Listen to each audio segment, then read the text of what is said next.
So obviously one of the biggest talking points of this offseason for the Bulls is what's going to happen with Coby White. Coby is extension eligible. He's on the final year of his 3-year, $33 million deal, which based on his production in just those first 2 years alone, was an insanely good deal for the Bulls, as Coby has far outplayed that contract. But he has one more year left on that contract, and if Coby and the Bulls don't reach an agreement on an extension, he will become an unrestricted free agent next summer. And if he maintains his current level of play or even gets better than what we're currently seeing, then there are going to be quite a few teams interested in Coby White and willing to give him a bag. Now, the Bulls could offer Coby an extension. However, it probably is in Coby's best interest to wait until he becomes a free agent, because he can sign for far more in the summer of 2026, whether it's with the Bulls or any other team.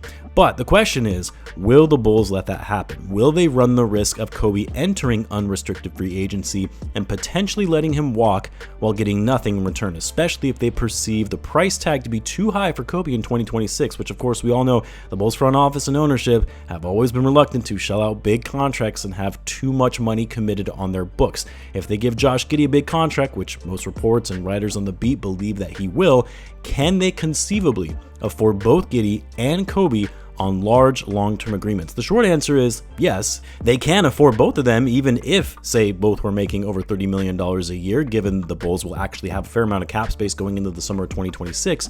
But does that make sense for this team long-term? Some would say yes, and I do think there is an argument for why it makes sense to keep both Giddey and Coby long-term, as we did see some great strides and improvement from both of these guys playing together after the trade deadline. However, small sample size, yes, you could argue a lot of the teams they were going up against weren't at full strength or tanking teams that weren't even trying to win. But all of that being said, while we can go back and forth on whether or not the Bulls should extend Coby, for how much, for how long, I actually think the most likely outcome is that the Bulls are going to trade Coby at some point this offseason, and I'll explain why. So what's going on, everyone? You're listening to Bulls Central here. Hope you're all doing well.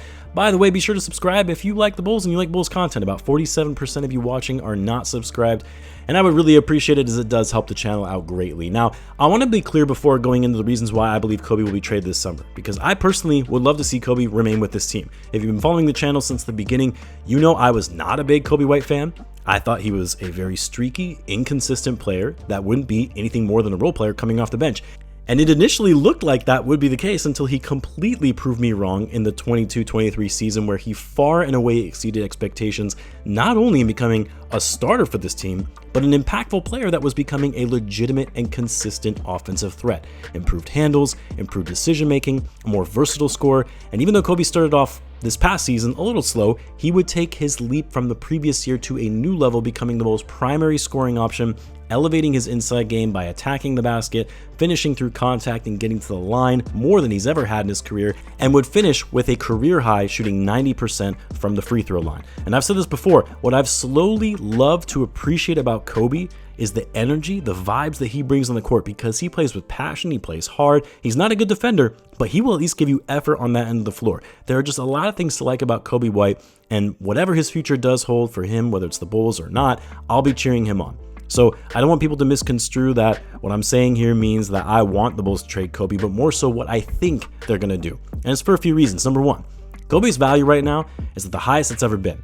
Now, I know some will say it was higher before the trade deadline because whatever team would have traded for him, assuming it was a contending team, would have been able to have him for 2 playoff runs on his current contract, meaning this current playoffs right now that we're seeing and next season's playoffs. Whereas a team trading for him this offseason would only get 1 playoff run with Coby before they have to pay him. However, I would argue that because of Coby's play post the trade deadline, playing at an all-star level is the number one option, which is not an exaggeration, by the way. He averaged near 25 points per game post-all-star break on 49, 37, 91 shooting splits with a true shooting percentage of 63%, while also his team playing considerably better basketball and his on-off numbers going up significantly during that time. I mean, the man won Eastern Conference Player of the Month. No Bull has done that since DeMar DeRozan. And so even though, yes, teams could have gotten Coby for 2 playoff runs before the deadline, if I'm one of the other 29 teams, I'm more interested in Coby now than I was prior to the deadline, not just to get him for 1 playoff run, but for the long term, given he's only 25 years old. So I think Coby's trade value is the highest it's ever been. But number 2, I'm looking at some of these teams in the playoffs, teams that maybe had high aspirations going into the postseason, or at least going into the regular season, that could desperately use a player like Coby White. I'm looking at teams like the Houston Rockets, Orlando Magic, both teams just recently eliminated, 2 teams that are great defensive teams, teams that are young and have a lot of promise, but teams that really struggled in generating enough offense. Teams that really need shot creators, that need a player that can score at all three levels, especially from deep. I mean, the Magic, they were one of the worst three-point shooting teams in the league this past season. We're bottom 5 in the league on offense. They could absolutely use a combo guard that can space the floor and play on and off the ball, especially when the Magic fell well short of expectations this year, where they went from this up-and-coming young team last year that took a big leap to now a play-in team and went 500 and got gentlemen swept in the playoffs. They will be aggressive this offseason, and they will be looking for players that fit the timeline of their core in Banchero, Wagner, and Jalen Suggs, rather than what they did last offseason and overpaid for an older player like Kentavious Caldwell-Pope. Now, I wouldn't even rule out a team like the Lakers, even though the Lakers have bigger things to prioritize. Literally, they need a proper big man, but they need added offensive firepower and shooting. And the Lakers will be desperate this offseason, especially after falling short in the playoffs. What about the Miami Heat? Would they try to make a play to add another guard like Coby? Hell, what about the Bucks in an effort to try to keep Giannis happy while Damian Lillard is out all of next season? Maybe the Sixers after a disappointing year they had last year. Back from all the injuries, will they try and make a desperate push? My point is, it's not inconceivable to think that there might be a team that would overpay for Coby in a trade. And that kind of leads me to my last point in all of this, because I do think there will be teams calling the Bulls about Coby's availability, and because there will be some teams that are willing to pay quite a bit for him, I do think the Bulls will get an offer that is going to be too good to pass up. And when the Bulls assess the pros and cons of keeping Coby versus trading him and grappling with the thought of trading him now before running the risk of losing him in free agency, or for that matter, overpaying him to keep him around and run the risk of what they found themselves in with Zach LaVine, I think they'll take the route of trading him now while they can, while his value is high.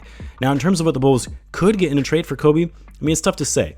I did see somewhere someone was throwing out a package deal where the Bulls are sending Coby to the Magic while the Bulls would get Cole Anthony and 3 first-round picks and 3 second-round picks. Yeah, his value is high right now, but it's not that high. That's an all-NBA player level haul, and sometimes even an all-NBA player doesn't fetch that much.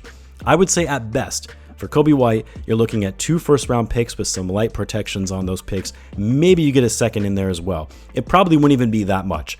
But if you can get 2 first-round picks for Coby White, especially with where the Bulls find themselves right now in their current rebuild, transition, youth movement, whatever you want to call it these days, yeah, you take that all day, because accumulating draft capital, especially for a player that is probably already peaked, is going to put you in a better long-term position than trying to build around Coby for the future. That said, I don't think, or I would hope anyway, the Bulls wouldn't trade Coby if they're getting garbage offers for him or aren't getting a fair value return for a guy like him.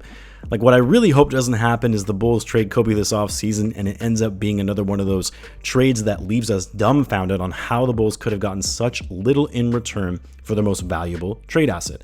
I say that though, but then again, I don't know why I'm placing so much confidence in this front office to get the best return possible. Anyway, we'll see how it all goes down. That's just my opinion on what I think will ultimately happen to Coby White as it relates to his future with this team. I would love to hear what you guys think though. You let me know in the comments. As always, be sure to subscribe, and I will see you in the next one.